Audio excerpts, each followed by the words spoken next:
ಎಲ್ಲರಿಗೂ ನಮಸ್ಕಾರ. ಎಲ್ಲರಿಗೂ ನಮಸ್ಕಾರ. ಇವತ್ತಿನ ವಿಡಿಯೋಗೆ ಸ್ವಾಗತ. ಇವತ್ತು ಶನಿವಾರ, ಇವತ್ತು ವ್ಲಾಗ್ ಮಾಡೋಣ ಅಂತ ಅನ್ಕೊಂಡಿದ್ದೀನಿ. ಈ ವ್ಲಾಗಲ್ಲಿ ನಾನು ನನ್ನ ಮಗುವಿಗೆ ಏನೇನು ಡೈಲಿ ಫುಡ್ಸ್ ಕೊಡ್ತಾ ಇದ್ದೀನಿ ಅನ್ನೋದನ್ನ ಡೀಟೇಲ್ ಆಗಿ ತೋರಿಸೋಣ ಅಂತ ಇದ್ದೀನಿ.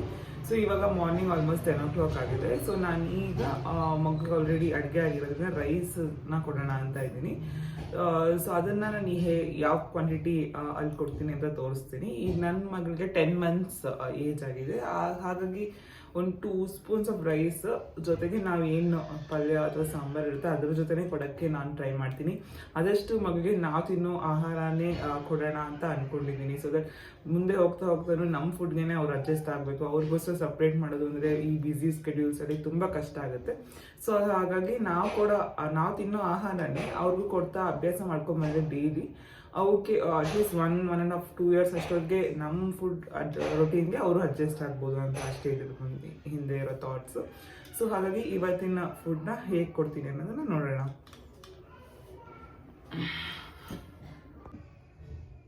ಸೊ ಇಲ್ಲಿ ನೋಡ್ತಾ ಇರ್ಬೋದು ಆಲ್ರೆಡಿ ರೈಸ್ ರೆಡಿ ಆಗಿದೆ. ಸೊ ನಾನೇನು ಮಾಡ್ತೀನಿ ಅಂದರೆ ತುಂಬ ತಳ್ಳಗಿಂತ ಒಂಚೂರು ಹಿಂದೆ ಇರೋ ರೈಸ್ನ ಒಂದು 2 spoons ತೊಗೋತೀನಿ.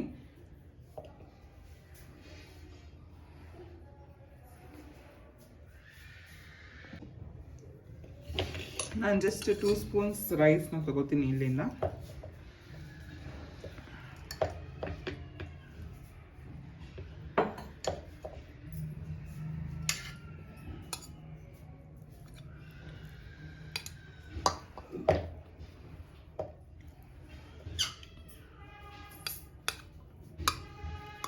ಇದು ಫಸ್ಟ್ ರೈಸ್ ಬಿಸಿ ಆಗಿದ್ದಾಗಲೇ ತಗೊಂಡ್ಬಿಟ್ಟು ಮ್ಯಾಶ್ ಮಾಡ್ಕೊಂಡ್ಬಿಟ್ರೆ ತುಂಬ ಸಾಫ್ಟ್ ಆಗುತ್ತೆ, ಮಕ್ಕಳಿಗೆ ನುಂಗಕ್ಕೆ ತುಂಬ ಈಸಿ ಆಗುತ್ತೆ.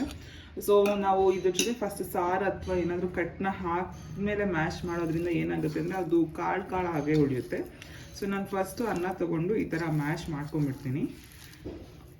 ಸೊ ಇದು ಆಲ್ಮೋಸ್ಟ್ ಸ್ವಲ್ಪ ಅಗಲಿದ್ರು ಓಕೆ, 90% ಫುಲ್ ಸ್ಮ್ಯಾಶ್ ಆಗಿರಬೇಕು. ಅದಾದಮೇಲೆ ನಾನು ಇದಕ್ಕೆ ಏನೇ ತರಕಾರಿ ಅಥವಾ ಸಾರು ಹಾಕೋದನ್ನು ನೋಡ್ತೀನಿ.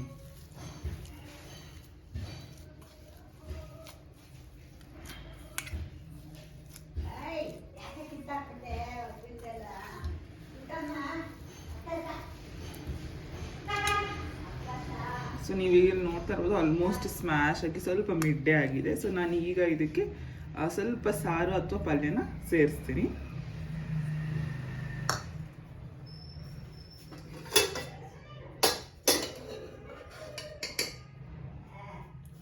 ಸೊ ಇವತ್ತು ಸ್ವಲ್ಪ ಕ್ಯಾರೆಟ್ ಪಲ್ಯನ ಮಾಡಿರೋದ್ರಿಂದ ಸ್ವಲ್ಪ ಕ್ಯಾರೆಟ್ ಪಲ್ಯನ ಸೇರಿಸ್ತೀನಿ. ಈ ಥರ ಕೊಡೋದ್ರಿಂದ ನಮ್ಮ ಮಗುಗೆ ವೆಜಿಟೇಬಲ್ಸ್ ಕೂಡ ಕೊಟ್ಟಂಗಾಗುತ್ತೆ.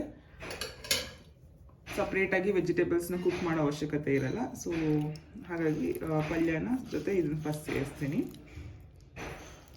ಒಂದೊಂದ್ಸತಿ ಪಲ್ಯದಲ್ಲೇ ನೀರು ಜಾಸ್ತಿ ಇರೋದ್ರಿಂದ ಸಾರು ಸೇರಿಸೋ ಅವಶ್ಯಕತೆನೇ ಬರೋದಿಲ್ಲ. ಸೊ ಇವತ್ತಾದರೆ ಪಲ್ಯ ಜಾಸ್ತಿ ನೀರಿಲ್ಲ, ಸೊ ತರಕಾರಿ ಹಾಗೆ ಗಟ್ಟಿ ಇದೆ. ಸೊ ಸ್ವಲ್ಪ ಇದನ್ನು ಮಿಕ್ಸ್ ಆದಮೇಲೆ ನಾನು ಸ್ವಲ್ಪ ಸಾರನ್ನ ಸೇರಿಸ್ತೀನಿ. ಸ್ವಲ್ಪ ಪೇಸ್ಟ್ ಥರ ಆಗಲಿ ಅಂತ ಅಷ್ಟೇ. ಈಗ ಸ್ವಲ್ಪ ಥಿಕ್ಕಾಗಿದೆ ಅಲ್ವಾ, ಹಾಗಾಗಿ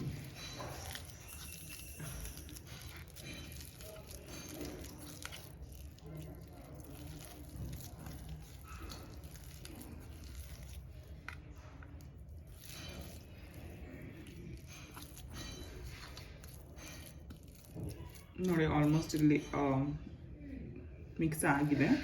ತರಕಾರಿ ಕೂಡ ಸ್ಮ್ಯಾಶ್ ಆಗಿದೆ. ಸ್ವಲ್ಪ ತರಕಾರಿ ಚೂವಬಲ್ ಥರ ಇದ್ರೂ ಸಾಕು. ನಾನು ಇದಕ್ಕೆ 1 spoon ಅಷ್ಟು ಸಾರು ಹಾಕೋತೀನಿ ಅಷ್ಟೇ, ಜಾಸ್ತಿ ಹಾಕ್ಕೊಳಕ್ಕೆ ಹೋಗಲ್ಲ.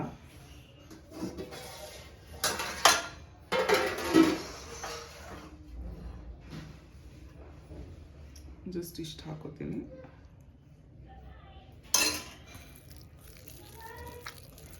ಒಂದ್ಸತಿ ಇನ್ನೊಂದೇನಂದರೆ ನಾವು ತುಪ್ಪನ ಮುಂಚೆನೇ ಹಾಕಬಾರ್ದು. ತುಪ್ಪ ಹಾಕಿ ಕಲಿಸ್ಬಿಟ್ರೆ ಅದು ಸೇರಿಸ್ಕೊಳ್ಳುತ್ತೆ. ಸೊ ತುಂಬ ಡ್ರೈ ಆಗಿಬಿಡುತ್ತೆ. ಆಮೇಲೆ ಈ ಥರ ಪೇಸ್ಟ್ ಮಾಡೋಕ್ಕಾಗೋದೇ ಇಲ್ಲ. ಹಾಗಾಗಿ ನಾನು ಈ ಲಾಸ್ಟಲ್ಲಿ ತಿನ್ಸೋಕ್ಕೆ ಮುಂಚೆ ಮಗುಗೆ ತುಪ್ಪ ಹಾಕ್ತೀನಿ. ಸೊ ಈಗ ನೋಡಿ, ಈಗ ತಿನ್ಸೋ ಕನ್ಸಿಸ್ಟೆನ್ಸಿಲಿ ಬಂದಿದೆ. ಈ ಕನ್ಸಿಸ್ಟೆನ್ಸಿಲಿ ಮಗು ಕೊಟ್ಟರೆ ಸ್ವಲ್ಪ ಚೂ ಮಾಡಿಬಿಟ್ಟು ಇಮಿಡಿಯೇಟಾಗಿ ಮಕ್ಕಳು ನುಂಗ್ಬಿಡ್ತಾರೆ. ಸೊ ಈಗ ಸ್ವಲ್ಪ ತುಪ್ಪ ಹಾಕೋತೀನಿ ನಾನು. ಇಷ್ಟು ತುಪ್ಪನ ಹಾಕ್ತಾ ಇದ್ದೀನಿ.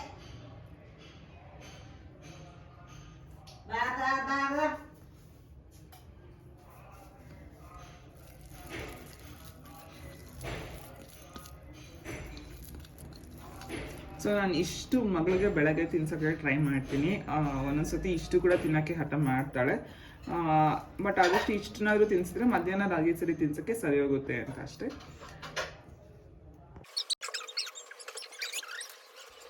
ನಾನು ತೊಗೊಂಡಿದ್ದು ಇಲ್ಲಿ 2 ಸ್ಪೂನ್ ಅನ್ನನೇ ಆಗಿರ್ಬೋದು, ಬಟ್ ನನಗಿಲ್ಲಿ ತಿನ್ಸೋಕ್ಕೆ ಆಲ್ಮೋಸ್ಟ್ ಹಾಫ್ ಆನ್ ಅವರಿಂದ 45 ಮಿನಿಟ್ಸ್ ಆಗೋಯಿತು. ಇನ್ನೇನು ಮಗುಗೆ ಊಟ ಮಾಡಿಸಿದ ತಕ್ಷಣ ನೋಡಿದ್ರೆ ಪಿಬಿ ಹಗ್ಗಿಂದ ಆರ್ಡರ್ ಮಾಡಿದ್ದು ಬೇಬಿ ಸ್ಟೋಲರ್ ಬಂದಿತ್ತು. ಸೊ ಅದನ್ನು ಅಸೆಂಬ್ಲಿ ಮಾಡ್ಕೊಡೋಕ್ಕೆ ಕೂಡ ಒಬ್ಬರು ಬಂದಿದ್ದರು. ಸೊ ಅದೆಲ್ಲ ಅಸೆಂಬ್ಲಿ ಮಾಡಿ ಕೊಟ್ಟರು ನಮಗೆ. ಈ ಬೇಬಿ ಸ್ಟೋಲರ್ ಬಗ್ಗೆ ಡೀಟೇಲ್ ವಿಡಿಯೋ ಬೇಕಾದರೆ ಕಮೆಂಟ್ ಮಾಡಿ ತಿಳಿಸಿ, ನಾನು ಮುಂದಿನ ವಿಡಿಯೋಗಳಲ್ಲಿ ನಾನು ಮಾಡಿ ಹಾಕ್ತೀನಿ. ಇಲ್ಲಿಗೆ ಇವತ್ತಿನ ವಿಡಿಯೋನ ನಾನು ಮುಗಿಸ್ತಾ ಇದ್ದೀನಿ. ನೆಕ್ಸ್ಟ್ ವಿಡಿಯೋ ಕೂಡ ಬೇಗ ಅಪ್ಲೋಡ್ ಮಾಡ್ತೀನಿ. ಅಲ್ಲಿವರೆಗೂ ಕಾಯ್ತಾ ಇರಿ. Thank you all for watching.